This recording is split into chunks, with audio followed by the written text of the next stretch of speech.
Welcome to chemistry myth. আজকের আলোচনার বিষয় জৈব রসায়নের অ্যামিন পার্ট। এই ভিডিও টিউটোরিয়ালে আমরা অ্যামিন সম্পর্কে জানব। প্রথমত অ্যামিনের সংজ্ঞা কি সেটা জানা যাক। অ্যামিন কাকে বলি? অ্যামোনিয়াতে তিনটা হাইড্রোজেন থাকে। অ্যামোনিয়া অণু থেকে কোনো একটা হাইড্রোজেন অর্থাৎ এক বা একাধিক হাইড্রোজেন পরমাণু অ্যালকাইল বা অ্যারাইল গ্রুপ দ্বারা প্রতিস্থাপিত হয়ে যেসব যৌগ তৈরি করে তাদেরকে অ্যামিন বলা হয়। জৈব অ্যামোনিয়া জাতক হচ্ছে অ্যামিন। তাহলে অ্যামিন কাকে বলে? অ্যামোনিয়া অণু থেকে এক বা একাধিক হাইড্রোজেন পরমাণু অ্যালকাইল বা অ্যারাইল গ্রুপ দ্বারা প্রতিস্থাপিত হয়ে যেসব যৌগ তৈরি করে তাকে অ্যামিন বলা হয়। আর জৈব অ্যামোনিয়ার জাতক হচ্ছে জৈব অ্যামিন। অজৈব অ্যামোনিয়ার জাতক হচ্ছে জৈব অ্যামিন। অ্যামিনের শ্রেণীবিভাগ নিয়ে আমরা এখন জানব। অ্যামিনকে মূলত তিনটা ভাগে বিভক্ত করা যায়। প্রথমত হচ্ছে অ্যালিফ্যাটিক অ্যামিন। যখন অ্যামোনিয়া অণু থেকে এক বা একাধিক হাইড্রোজেন পরমাণু অ্যালকাইল গ্রুপ দ্বারা প্রতিস্থাপিত হয় সেসব যৌগ তৈরি করে তাদেরকে অ্যালিফ্যাটিক অ্যামিন বলা হয়। যেমন যদি অ্যামোনিয়ার যদি থেকে তিনটা হাইড্রোজেনের থেকে একটা হাইড্রোজেন যদি মিথাইল গ্রুপ দ্বারা প্রতিস্থাপিত হয় মিথাইল অ্যামিন, দুইটা প্রতিস্থাপিত হলে ডাইমিথাইল অ্যামিন, তিনটা হাইড্রোজেন প্রতিস্থাপিত হলে মিথাইল গ্রুপ দ্বারা প্রতিস্থাপিত হলে তাদেরকে আমরা ট্রাইমিথাইল অ্যামিন বলবো। ঠিক অ্যামোনিয়া অণু থেকে এক বা একাধিক হাইড্রোজেন যদি অ্যারাইল গ্রুপ বা অ্যারোমেটিক গ্রুপ দ্বারা প্রতিস্থাপিত হয় তাদেরকে আমরা অ্যারোমেটিক অ্যামিন বলবো। অর্থাৎ একটা হাইড্রোজেন বেঞ্জিন গ্রুপ দ্বারা প্রতিস্থাপিত হলে অ্যানিলিন। তো এরপরে যদি আমরা দেখি যে একটা হাইড্রোজেন বেঞ্জিন গ্রুপ একটা হাইড্রোজেন মিথাইল গ্রুপ দ্বারা প্রতিস্থাপিত হলে এন মিথাইল অ্যামিন। আর যদি একটা হাইড্রোজেন বেঞ্জিন দুইটা হাইড্রোজেন মিথাইল গ্রুপ দ্বারা প্রতিস্থাপিত হলে এন এন ডাইমিথাইল অ্যানিলিন বলা হয়। আরও এক ভাগে ভাগ করা যায়, সেটা হচ্ছে কি বিষম চাক্রিক অ্যামিন। জৈব যৌগের মূল কাঠামোতে যদি নাইট্রোজেন পরমাণু থাকে তাদেরকে বিষম চাক্রিক অ্যামিন বলা হয়। যেমন সাইক্লো ইথিলিন অ্যামিন, পাইরোলিডিন, পাইরোল, ফ্রিডিন। তাহলে এগুলো হচ্ছে বিষম চাক্রিক অ্যামিনের উদাহরণ। তাহলে অ্যামিনকে মূলত তিনটি শ্রেণীতে বিভক্ত করা যায়: অ্যালিফ্যাটিক অ্যামিন, অ্যারোমেটিক অ্যামিন আর বিষম চাক্রিক অ্যামিন। অ্যামিনে নাইট্রোজেন পরমাণুতে যুক্ত অ্যালকাইল বা অ্যারাইল গ্রুপের সংখ্যা অনুসারেও অ্যামিনকে তিন শ্রেণীতে বিভক্ত করা যায়: প্রাইমারি, সেকেন্ডারি আর টার্সিয়ারি। যদি একটা হাইড্রোজেন অ্যালকাইল গ্রুপ দ্বারা প্রতিস্থাপিত থাকে প্রাইমারি অ্যামিন বলে। যেমন যদি একটা মিথাইল গ্রুপ হাইড্রোজেনের পরিবর্তে যুক্ত থাকে তাদেরকে মিথাইল অ্যামিন বলে, আর এটা প্রাইমারি অ্যামিন। ঠিক অ্যানিলিন হচ্ছে প্রাইমারি অ্যামিনের উদাহরণ। এখন আমরা যদি দুইটা হাইড্রোজেন দুইটা অ্যালকাইল গ্রুপ বা অ্যারাইল গ্রুপ দ্বারা প্রতিস্থাপিত থাকে সেকেন্ডারি অ্যামিন বলবো। যেমন ডাইমিথাইল অ্যামিন সেকেন্ডারি অ্যামিনের উদাহরণ, এন মিথাইল অ্যানিলিন সেকেন্ডারি অ্যামিনের উদাহরণ। যদি অ্যামোনিয়ার তিনটা হাইড্রোজেন পরমাণু তিনটা অ্যালকাইল গ্রুপ দ্বারা প্রতিস্থাপিত হয় বা অ্যারাইল গ্রুপ দ্বারা প্রতিস্থাপিত হয় তাদেরকে আমরা টার্সিয়ারি অ্যামিন বলবো। এটা হচ্ছে ট্রাইমিথাইল অ্যামিন টার্সিয়ারি অ্যামিনের উদাহরণ, বা এন এন ডাইমিথাইল অ্যানিলিন হচ্ছে টার্সিয়ারি অ্যামিনের উদাহরণ। এখন আমরা অ্যামিনের গঠন সম্পর্কে জানব। অ্যালিফ্যাটিক অ্যামিনের অরবিটালের গঠন বোঝার জন্য আমরা মিথাইল অ্যামিনকে নেওয়া যায়। এটা হচ্ছে মিথাইল অ্যামিনের গঠন। মিথাইল অ্যামিনে নাইট্রোজেন এবং কার্বন হচ্ছে sp3 সংকরিত, অর্থাৎ এই কার্বন আর এই নাইট্রোজেন হচ্ছে কি sp3 সংকরিত। এখন নাইট্রোজেনের একটি sp3 সংকরিত অরবিটাল সম্পূর্ণভাবে ভর্তি থাকে, এরা বন্ধন গঠনে অংশগ্রহণ করে না। তো এখানে কি হয় যে এখানে কার্বনের একটা sp3 সংকরিত অরবিটাল আর নাইট্রোজেনের একটা sp3 সংকরিত অরবিটাল, এরা মুখোমুখি অতিক্রমণের মাধ্যমে এখানে সিগমা বন্ধন গঠন করে। আমরা জানি sp3 সংকরিত অরবিটালে মোট 4টা অরবিটাল তৈরি হয়। তাহলে এই 4টা অরবিটালের একটা অরবিটাল এরা মুখোমুখি অতিক্রমণের মাধ্যমে সিগমা বন্ধন তৈরি করে। বাকি 3টা করে অরবিটাল কি করে?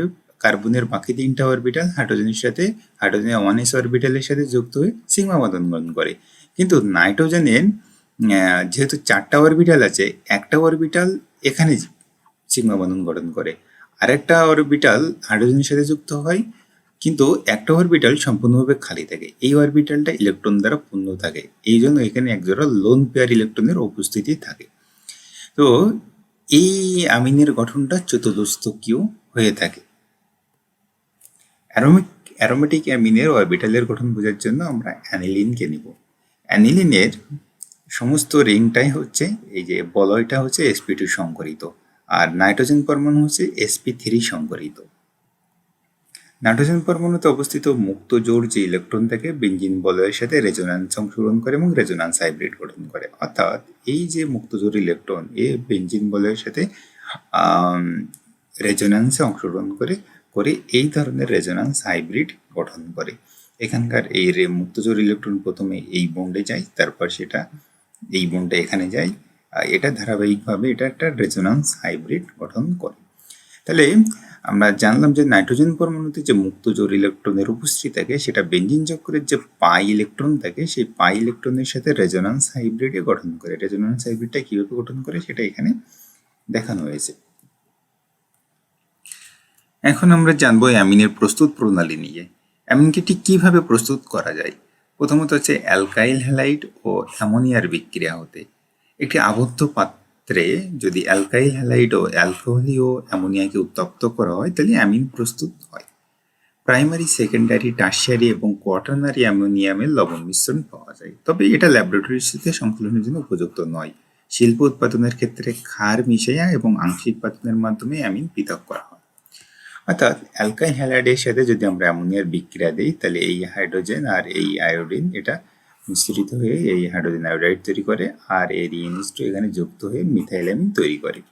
ঠিক একইভাবে ডাইমিথাইলামিন তৈরি হয়, ট্রাইমিথাইলামিন তৈরি হয়, টেট্রামিথাইলামিন তৈরি হয়। 2 নম্বর প্রস্তুতি হচ্ছে অ্যালকোহল এবং অ্যামোনিয়া হতে। অ্যালুমিনার উপস্থিতিতে 400°C তাপমাত্রায় অ্যালকোহলীয় বাষ্পের সাথে অ্যামোনিয়ার উত্তপ্ত করলে অ্যামিন তৈরি হয়। অর্থাৎ অ্যালকোহলের সাথে যদি আমরা অ্যামোনিয়ার এখানে অ্যালুমিনার উপস্থিতি উত্তপ্ত করি তাহলে এই হাইড্রোজেন আর হাইড্রোজেন মিলে পানি তৈরি হয়, আর এখানে মিথাইলামিন তৈরি হয়। ঠিক একইভাবে ডাইমিথাইলামিন, ট্রাইমিথাইলামিন তৈরি হয়। এখন বিজারণ বিক্রিয়া দ্বারা অ্যামিন তৈরি করা যায়। যদি নাইট্রোমিথেনকে প্লাটিনিয়ামের উপস্থিতিতে যদি হাইড্রোজেনের সাথে নাইট্রোমিথেনকে উত্তপ্ত করি তাহলে আমরা এখান থেকে এই অক্সিজেন অপসারিত হয়ে এর সাথে যুক্ত হয়ে পানি তৈরি করে, আর এখানে মিথাইলামিন তৈরি হয়। যদি আমরা লিথিয়াম, অ্যালুমিনিয়াম টেট্রাহাইড্রোজেন এবং ইথারের উপস্থিতিতে বিক্রিয়া দেই তাহলে জাইমান হাইড্রোজেন তৈরি হয়, যেটা H2 এর সাথে বিক্রিয়া করে পানি তৈরি করে আর ইথাইল অ্যামিন তৈরি করে। নাইট্রাইলের বিজারণ দ্বারা নাইট্রেনকে যদি আমরা বিজারণ করি তাহলে এখানে যে মিথাইল সাইনাইড আছে সেটা হচ্ছে ইথাইল অ্যামিনে পরিণত হয়। ইথাইল সাইনাইড থেকে ইথাইল অ্যামিনে পরিণত হয়। আমরা যদি অক্সাইমের বিজারণ দ্বারা করি তাহলে আমরা লিথিয়াম, অ্যালুমিনিয়াম টেট্রাহাইড্রোজেন দ্বারা যদি আমরা বিজারণ করি তাহলে এখানে হচ্ছে জাইমান হাইড্রোজেন তৈরি করবে, যেটা এটার সাথে যুক্ত হয়ে পানি তৈরি করে আর ইথাইল অ্যামিন তৈরি করে। আমরা যদি অ্যামাইডের বিজারণ করি CH3CONH2 এটাকে অ্যামাইড বলা হয়। অ্যামাইডের যদি আমরা বিজারণ করি তাহলে আমরা এখানে পানি তৈরি হবে আর ইথাইল অ্যামিন তৈরি হবে। তাহলে আমরা এখানে দেখতে পাচ্ছি যে বিভিন্ন যৌগ nitroalkane, nitrile, ethyl cyanide, oxime, amide এদেরকে কি করা হয়েছে, বিজারণ করা হয়েছে। তো জৈব যৌগে আমরা যখন অক্সিজেন ঢুকবে তখন সেটাকে আমরা বলবো জারণ, আর জৈব যৌগে যখন হাইড্রোজেন ঢুকবে সেটাকে আমরা বলবো বিজারণ। এটা হচ্ছে জারণ বিজারণের যে পুরাতন মতবাদ, সেই পুরাতন মতবাদের সংজ্ঞাটা যদি তোমরা মনে করো তাহলে তোমরা অবশ্যই বুঝতে পারবে। তাহলে সংক্ষেপে বোঝার জন্য যদি অক্সিজেন যদি ইনক্লুড হয় তাহলে সেটাকে জারণ, আর যদি হাইড্রোজেন ইনক্লুড হয় তাকে আমরা কি বলবো, বিজারণ বলবো। তাহলে বিজারণ করার জন্য আমরা কি কি বললাম, প্রথম হচ্ছে প্লাটিনিয়াম হাইড্রোজেন পেলাম, প্লাটিনিয়াম হাইড্রোজেন দিলে বিজারণ হচ্ছে। পরে হচ্ছে ইথারের উপস্থিতিতে লিথিয়াম, অ্যালুমিনিয়াম টেট্রাহাইড্রোজেন দিলে আমাদের বিজারণ হচ্ছে। আমাদের নিকেল হাইড্রোজেন দিলে বিজারণ হচ্ছে। তো আমরা এখনো পর্যন্ত এই তিনটা দিয়ে আমরা কি করতে পারি, বিজারণ করতে পারি। আমরা অ্যামিন প্রস্তুতির সবচেয়ে যে ইম্পর্টেন্ট যে বিক্রিয়া সেটা হচ্ছে হফম্যান ক্ষুদ্রাংশকরণ বিক্রিয়া নিয়ে জানবো। অ্যামাইডকে গাঢ় ক্ষার, কৌষ্টিক পটাশ বা সোডা দ্রবণ দ্বারা উত্তপ্ত করলে প্রাইমারি অ্যামিন উত্তপ্ত হয়। উৎপাদিত অ্যামিনে বিক্রিয়ক অ্যামাইড থেকে একটি কার্বন পরমাণু কম থাকে, সেজন্য আবিষ্কারের নাম অনুসারে হফম্যান ক্ষুদ্রাংশকরণ বিক্রিয়া বলে। ল্যাবরেটরিতে বিশুদ্ধ প্রাইমারি অ্যামিন প্রস্তুতির এটি একটি উত্তম প্রস্তুতি। এখানে কি হয়, অ্যামাইডকে ব্রোমিন এবং ক্ষারের উপস্থিতিতে উত্তপ্ত করলে কি হয়, অ্যালকাইল অ্যামিন বা অ্যারাইল অ্যামিন তৈরি হয়। তো এখানে একটা কার্বন পরমাণু কম থেকে আমরা দেখতে পাচ্ছি এই যে সি, এই ও, এই কার্বন পরমাণুটা এখান থেকে বেরিয়ে যাচ্ছে। এটা সোডিয়ামের সাথে যুক্ত হয়ে সোডিয়াম কার্বনেট তৈরি হচ্ছে, আবার Na আর Br যুক্ত হয়ে সোডিয়াম ব্রোমাইড তৈরি হচ্ছে, আর এদিকে আবার পানিও তৈরি হচ্ছে। তো এইখানে যেই একটা কার্বন পরমাণু কম হয়, এই জন্য হফম্যানের নাম অনুসারে হফম্যান ক্ষুদ্রাংশকরণ বিক্রিয়া বলে। তো এখানে একটা উদাহরণ দেখানো হয়েছে। উদাহরণে আমরা এখানে আর এর পরিবর্তে যেহেতু এখানে CH3 আছে, এখানে CH3 যুক্ত হয়েছে, তাহলে এখানে মিথাইলামিন তৈরি হয়েছে। তো আমরা এর মেকানিজমগুলো দেখব। প্রথমে হচ্ছে সোডিয়াম হাইড্রোক্সাইড আর ব্রোমিন দুটো বিক্রিয়া করে সোডিয়াম অক্সোব্রোমাইড আর সোডিয়াম ব্রোমাইড আর H2O তৈরি করে। পরবর্তীতে কি হচ্ছে, এই যে এখান থেকে OBr, এই OBr এর এই বন্ডটা এখানে আসছে, আর এই মুক্ত জোড় ইলেকট্রনটা ব্রোমিনে যাচ্ছে। ব্রোমিনে গিয়ে কি হচ্ছে, একটা অস্থায়ী যৌগ তৈরি হচ্ছে, যে যৌগটা পরবর্তীতে এই হাইড্রোজেন আর এই হাইড্রোক্সিল আয়ন মিলিত হয়ে পানি তৈরি হয়ে বেরিয়ে যাচ্ছে। আর এই হাইড্রোজেনের যে বন্ডের যে ইলেকট্রন, এটা নাইট্রোজেনের উপর চলে আসছে, আর এই বন্ডের ইলেকট্রনটা ব্রোমিনের উপরে চলে আসছে, যেটার মাধ্যমে এখান থেকে ব্রোমিনও বেরিয়ে যাচ্ছে। ফাইনালি একটা ইন্টারমিডিয়েট তৈরি হচ্ছে, যেটা পরবর্তীতে পুনর্বিন্যাসিত হয়ে আইসোসায়ানাইড তৈরি হচ্ছে, যেটাকে আমরা সোডিয়াম হাইড্রোক্সাইডের উপস্থিতিতে আবারও যদি বিক্রিয়া দিই, তাহলে প্রাইমারি অ্যামিন আর সোডিয়াম কার্বনেট তৈরি হচ্ছে। তো এটা হচ্ছে হফম্যান বিজ্ঞানী হফম্যান এই বিক্রিয়াটা আবিষ্কার করে, তাই আবিষ্কারকের নাম অনুসারে হফম্যান ক্ষুদ্রাংশকরণ বিক্রিয়া বলা হয়। এখন আমরা অ্যারোমেটিক অ্যামিনের প্রস্তুতি সম্পর্কে জানব। প্রথমে হচ্ছে নাইট্রোবেনজিনের বিজারণ দ্বারা। নাইট্রোবেনজিনকে যদি আমরা বিজারণ করব কি দিয়ে, কপার 270°C আর 2 অ্যাটমসফিয়ার, আর হচ্ছে হাইড্রোজেন, নিকেল চূর্ণের উপস্থিতিতে হাইড্রোজেন বা টিন বা HCl এর উপস্থিতিতে যদি আমরা বিজারণ করি, তাহলে একটা হাইড্রোজেন আর H2O মিলে O2 মিলে H2O তৈরি করবে, আর এখানে প্রাইমারি অ্যানিলিন তৈরি করবে। আমরা হফম্যান ক্ষুদ্রাংশকরণ বিক্রিয়া যদি দেই, তাহলে আমরা এখানে হফম্যান ক্ষুদ্রাংশকরণের মাধ্যমে আমরা অ্যানিলিন তৈরি করতে পারবো। আমরা অ্যারাইল ক্লোরাইডের অ্যামোনোলাইসিস বিক্রিয়া দ্বারা আমরা প্রাইমারি অ্যানিলিন তৈরি করতে পারবো। তো এখানে আমরা ক্লোরোবেনজিনকে অ্যামোনিয়ার উপস্থিতিতে এই বিক্রিয়াকর উপস্থিতি যদি উত্তপ্ত করি, তাহলে এখানে আমরা কি বলবো, অ্যানিলিন পাবো।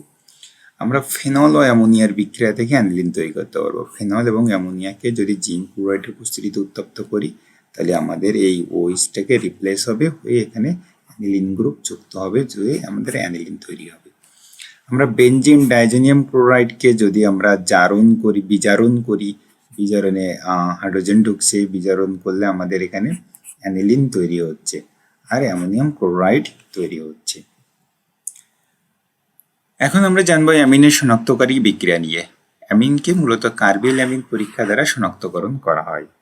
ক্লোরোফর্ম ও অ্যালকোহলি ও পটাশিয়াম হাইড্রোক্সাইড দ্রবণের সাথে প্রাইমারি অ্যালিফ্যাটিক ও অ্যারোমেটিক অ্যামিনকে যদি 60 থেকে 70°C তাপমাত্রায় উত্তপ্ত করা হয়, তাহলে উগ্র গন্ধযুক্ত আইসোসায়ানাইড বা কার্বিল অ্যামিন তৈরি হয়।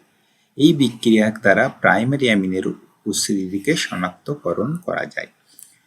প্রাইমারি অ্যামিন বা মিথাইল অ্যামিন বা হচ্ছে অ্যারাইল অ্যামিন বা ফিনাইল অ্যামিন, একে যদি আমরা ক্লোরোফর্ম আর যদি পটাশিয়াম হাইড্রোক্সাইডের উপস্থিতি উত্তপ্ত করি, তাহলে এই যে N+C কার্বিল অ্যামিন তৈরি হয়, আর পটাশিয়াম ক্লোরাইড KCl যুক্ত হয়ে পটাশিয়াম ক্লোরাইড, আর এখানে H আর H2O